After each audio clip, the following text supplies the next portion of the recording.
എന്തുകൊണ്ടാണ് കെ.ടി. ജലീൽ കുഞ്ഞുങ്ങളെ ഒരു അധ്യാപകന്റെ മനോഭാവത്തിൽ വിളിച്ച് രക്ഷിതാക്കളുടെ മുന്നിലിരുത്തി അതിൽ ഹിന്ദിയിൽ അവർക്കറിയാവുന്ന കാര്യങ്ങൾ എഴുതി കാട്ടാൻ പറഞ്ഞു, എന്നിട്ട് ചെവിക്ക് പിടിച്ച് അവരെ ഒരു അധ്യാപകന്റെ മനോഭാവത്തിൽ, കാര്യം ഒരു അധ്യാപകനാണല്ലോ, ഒരു പൊതുവേദിയിൽ വെച്ച് അദ്ദേഹം അത് ചെയ്തതും ഇൻസൾട്ട് ആണോ അല്ലയോ എന്ന് പറയേണ്ടത് ആരാണ്?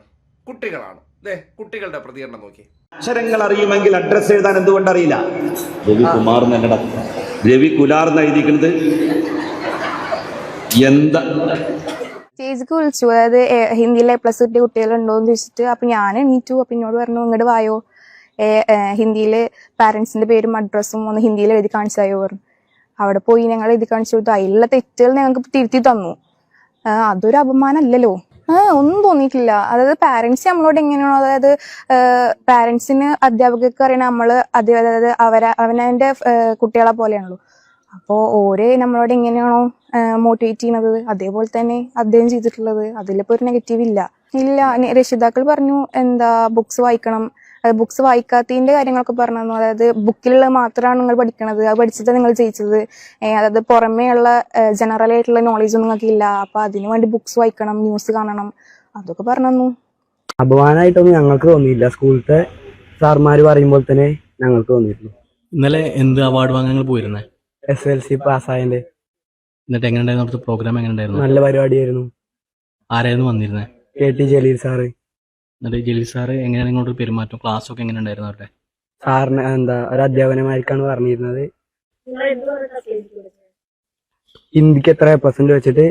അപ്പൊ ഹിന്ദിയിൽ കുറച്ച് എഴുതാൻ പറഞ്ഞു, എഴുതാൻ അറിയോ വെച്ചപ്പോ. എന്നിട്ട് അവിടെ നിർത്തി എഴുതിച്ചു. അപ്പൊ അതിൽ ചെറിയ തെറ്റ് വന്നു. അപ്പൊ അങ്ങനെ സ്കൂളത്തെ സാർമാര് പറഞ്ഞു തരും പോലെ അത് ശരിയാക്കി തന്നു. അത്രേ അതിൽ വേറെ പ്രശ്നങ്ങളൊന്നുമില്ല. നിങ്ങൾ അപമാനിച്ച തരത്തിൽ വാർത്തകളൊക്കെ വരുന്നുണ്ട്, അതിനോട് എന്താ നിങ്ങൾക്ക് പറയാനുള്ളത്? അപമാനമായിട്ടൊന്നും ഞങ്ങൾക്ക് തോന്നിയില്ല. സ്കൂളത്തെ സാർമാര് പറയുമ്പോൾ തന്നെ ഞങ്ങൾക്ക് തോന്നിയിരുന്നു. അങ്ങനെയും തോന്നിയിട്ടില്ല. അതായത് നിങ്ങൾ ഒരുപാട് അവാർഡ് വാങ്ങാൻ വേണ്ടി പോയില്ല, SLC ഫുൾ A+ കിട്ടിയോണ്ട്. അപ്പൊ ഈ പരിപാടിക്ക് പോയപ്പോ എന്താ തോന്നിയത്? നല്ല രസമുള്ള എല്ലാ പരിപാടിയുമായിരിക്കും, നല്ല പരിപാടിയായിരുന്നു. ഇന്നലെ ഞങ്ങളുടെ വാർഡിന്റെ നഗരസഭയുടെ അനുഭവ ചടങ്ങിൽ ഞാൻ പോയിട്ടുണ്ടായിരുന്നു. K.T. ജലീൽ സാറായിരുന്നു വന്നത്. ഹിന്ദിയിൽ എത്ര A+ ഉണ്ടെന്ന് ചോദിച്ച് സ്റ്റേജിൽ വെച്ച് പേരൊക്കെ എഴുതിപ്പിച്ചു. പേരെഴുതിച്ചിട്ട് എന്തുണ്ടായേ? ചെറിയ അക്ഷരത്തൊക്കെ ഉണ്ടായിരുന്നു. സ്കൂളിലെ അധ്യാപകൻ ചെയ്യുന്ന പോലെ ചെവിയിൽ ജസ്റ്റ് ഒന്ന് പിടിച്ചതല്ലോ, വളരെ കുഴപ്പമൊന്നും ഉണ്ടായിട്ടില്ല.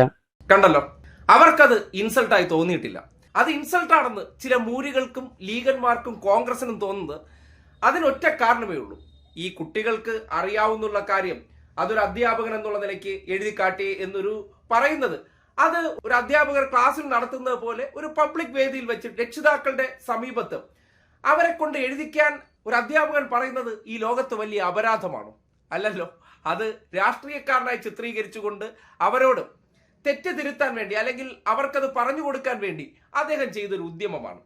ഈ എതിർചേരിയിൽ നിൽക്കുന്നവരെ കേന്ദ്രീകരിച്ച് വിവാദമുണ്ടാക്കണം. നിങ്ങളൊന്ന് ശ്രദ്ധിച്ചാൽ മതി. കൈരളിയിലെ ഷാജഹാനെ G. സുധാകരൻ വർഗീയവാദി എന്ന് വിളിച്ചപ്പോൾ ലീഗന്മാരുടെയും മൂരികളുടെയും കുരുപൊട്ടിയില്ല. എന്നാൽ റിപ്പോർട്ടർ ചാനലിലെ റഹീസ് റഷീദിനെ വെള്ളാപ്പള്ളി വർഗീയവാദി എന്ന് വിളിച്ചപ്പോ മാധ്യമപ്രവർത്തകനെ വർഗീയവാദി എന്ന് വിളിച്ച് ചോദ്യം ചെയ്ത ആളെ വർഗീയവാദി എന്ന് വിളിച്ചത് നിങ്ങൾക്കറിയില്ലേ? അതുകൊണ്ട് ഇവരുടെ വികാരങ്ങൾ സെലക്റ്റീവ്നെസ് ആണ്. ചിലരുടെ കാര്യത്തിൽ പൊടുന്നനെ ഈ ഉറങ്ങിക്കിടക്കുന്ന വികാരം ഇവരുടെ ഉള്ളിൽ നിന്ന് പൊട്ടി പുറപ്പെടും. അതിന് കാര്യം എന്ന് പറഞ്ഞാൽ ആ വ്യക്തിയോടുള്ള വ്യക്തി വൈരാഗ്യമാണ്. അതിന് ഒരു കാര്യം കൂടി പറയാം. എന്തുകൊണ്ട് ലീഗന്മാർക്ക് അങ്ങനെ കുട്ടികളോട് അവരുടെ അഡ്രസ്സും പേരും എഴുതി കാണിക്കാൻ പറഞ്ഞപ്പോൾ വിഷമമായി എന്ന് പറഞ്ഞാൽ, അല്ലെങ്കിൽ അപമാനമായി തോന്നുന്നു എന്ന് പറഞ്ഞാൽ അതിനൊറ്റ കാരണമേ ഉള്ളൂ. പരസ്യമായിട്ട് എന്തെങ്കിലും എഴുതാൻ പറഞ്ഞാൽ ഈ അടുത്ത ദിവസം കുഞ്ഞാപ്പയുടെ അവസ്ഥ നിങ്ങൾക്ക് അറിയാലോ, ഓർമ്മയില്ലേ? കേരളം എന്ന് എഴുതാൻ പറഞ്ഞപ്പോ അദ്ദേഹം എഴുതി അറിയില്ലേ?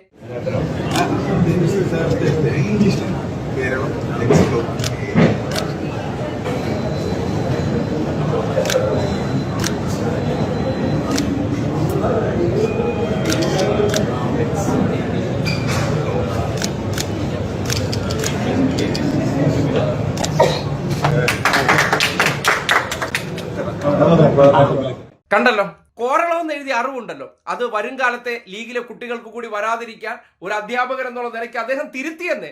അതൊരു നല്ല പ്രവണതയല്ലേ? എല്ലാവരും കുഞ്ഞാപ്പമാരെ പോലെ ഇങ്ങനെ ചെറിയ തിരുത്തലുകൾ കൊടുത്ത് കോറളമെന്ന് എഴുതിയാൽ അതാണോ ലീഗന്മാർക്ക് അഭിമാനമായി തോന്നുന്നത്? അതുകൊണ്ട് ലീഗന്മാരുടെ കണ്ണിലെ കാഴ്ചവെച്ച അപമാനവും അതിൽ ബാലാവകാശ കമ്മീഷൻ കേസെടുത്തു എന്നൊക്കെ പറഞ്ഞാൽ കോടതി ചെല്ലുമ്പോൾ തലക്കിട്ട് ഓരോന്ന് കൊടുത്ത് വീട്ടിൽ പറഞ്ഞു വിടും. അതിനപ്പുറത്തേക്ക് KT ജലീൽ ചെയ്തൊരു പ്രവർത്തനം, ആ സന്ദർഭത്തിലെ മാനസികാവസ്ഥ, കുട്ടികൾക്ക് അനുമോദന ചടങ്ങിൽ ഒരു അധ്യാപകൻ എന്നുള്ള നിലയ്ക്ക് അവർക്ക് കിട്ടിയിരിക്കുന്ന വിദ്യാഭ്യാസം അത് മികവുറ്റതാണോ എന്ന് ഒന്ന് പരിശോധിച്ചാൽ അപമാനിക്കപ്പെടുന്നതാണ് ലീഗിന്റെ അഭിമാനബോധമെങ്കിൽ ആ അഭിമാനം തകർക്കേണ്ടത് തന്നെയാണെന്നുള്ള കാര്യത്തിൽ ഒരു സംശയവുമില്ല. കുട്ടികൾക്ക് നഷ്ടപ്പെടാത്ത അഭിമാനം ലീഗന്മാർക്കും മൂരികൾക്കും നഷ്ടപ്പെട്ടു പോയെങ്കിൽ അത് മടക്കി അങ്ങ് കൈ വെച്ചാൽ മതി എന്നുള്ളതാണ് ഈ സമൂഹത്തിന്റെ അഭിപ്രായം.